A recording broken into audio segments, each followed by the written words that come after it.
So let me tell you a little story of direct experience, because I'm getting tons of flashbacks here, Chris, and it's all very pertinent to what you're talking about, because this kind of pseudo hybrid of public-private is almost the worst of both worlds, right? You don't get your constitutional rights respected, and yet they can also be trampled on by government at the same time. It's like you literally have the worst of both worlds. So 2020, April 6th, right here in the studio, I streamed the second largest YouTube live stream in the world that day. 65,000 people watch me have a conversation with another person here. The largest live stream was Trump's coronavirus briefing that night from Washington, D.C. It was like 90,000. The next day, 30 minutes later, that video was taken down from YouTube. And for the first time in 9 years of having conversations, I had a video censored. I thought the weirdos got censored, not me. And I started learning about my rights. Now, very honestly, Chris, I've never spoken about this. I didn't know who to go to, right? Because I say, wait a second, freedom of speech. Freedom of speech. I was born in America. Where's my freedom of speech? No. This is a private company. You can't even go and get this enforced anywhere. And I'm like, wait a second. We're all locked down. It's a public utility. But I actually couldn't go anywhere to get my supposed rights to be exercised over a private company. And so literally I tried to sue the YouTubes and the Facebooks and try to apply those rights, and I didn't even know where to go. So that kind of illustrates a little bit of what you're talking about. Now we watch these Twitter files, and again, they're blowing my mind. I'm waiting for the YouTube files to come out, which they probably never will, but if they do, I'll get to find out what really happened to me. I was actually blown away with the Twitter files, because I'm actually not a conspiracy theorist. I leave that to my guests on my show. But I would have never, ever thought that there might have been some coordinated effort, even though I was simultaneously dropped from YouTube, Facebook, Dropbox, PayPal. So again, I've had my money taken away from me. I know what this is like.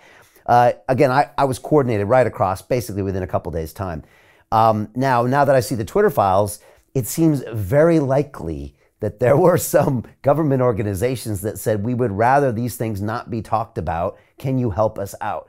So not only was the private sector doing something that we couldn't control, but I couldn't even get my own constitutional rights enforced because of that weird hybrid relationship. And now that I see the Twitter files, my mind goes. So first of all, I'm curious, what are your thoughts on what I just shared with you? Because I lived this weird world. We now know from the Twitter files that the White House was speaking directly to Twitter, identifying particular YouTube videos, particular speakers, and saying, we'd like to see that taken down.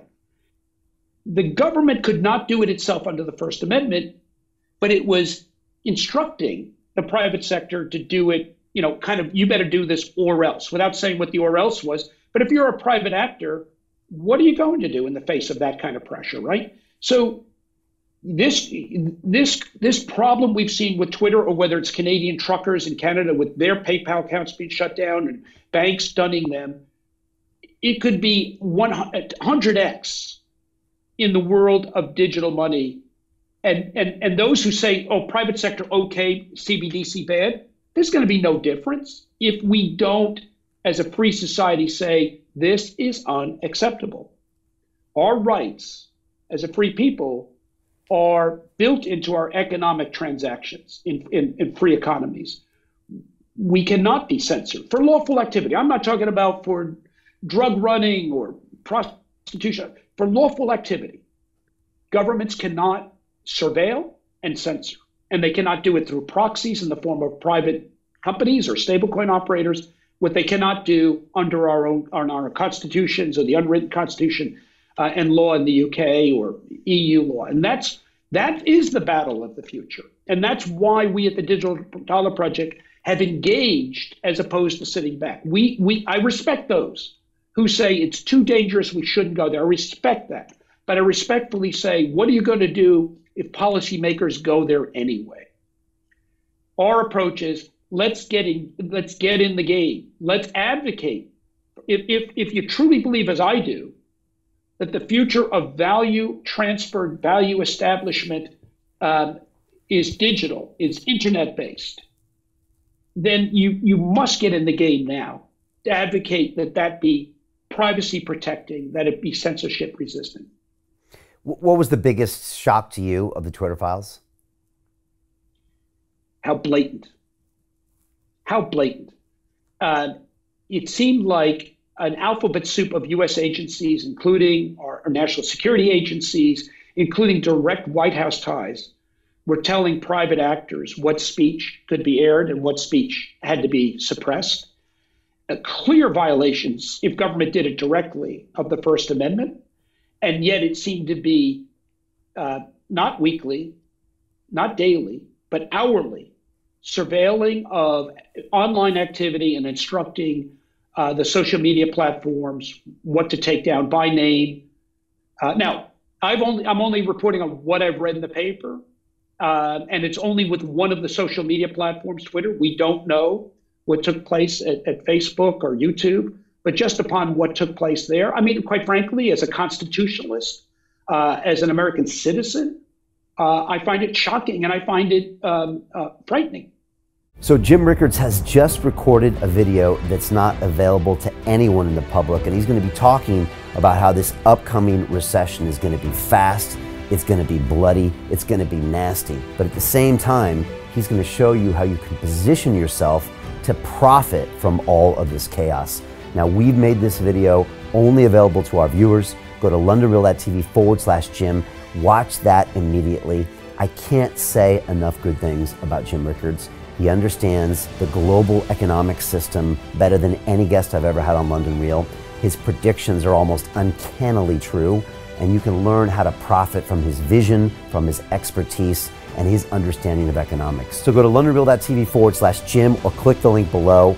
It's an excellent, excellent look on what's going to happen in the future and how you can position yourself to profit from that. Jim is one of the best in the business, one of my favorite guests on London Real, and he's very, very good at predicting the future and showing us all to profit from it. So click the link, and I hope you enjoy. Hey, it's Brian Rose, founder of the DeFi Academy. I've told you my 4-week crypto bootcamp is amazing, but don't take my word for it. This is what my students are saying. The DeFi Academy was an amazing experience for me. It took me totally out of my comfort zone. In this course, I was challenged, I was held accountable, and pushed to do things that honestly weren't always easy. It's been phenomenal, and I can't believe we're already up on our 4 weeks. It has flown by. Going through this DeFi accelerator by far was one of the best courses I've taken. You do this course, you really get into the nitty-gritty of the activities that will make you comfortable with decentralized finance. Thank you so much to Brian and everyone at London Real and the DeFi Academy for even putting together an amazing course like this. Anybody else that wants to do it, please sign up. It is well worth the money.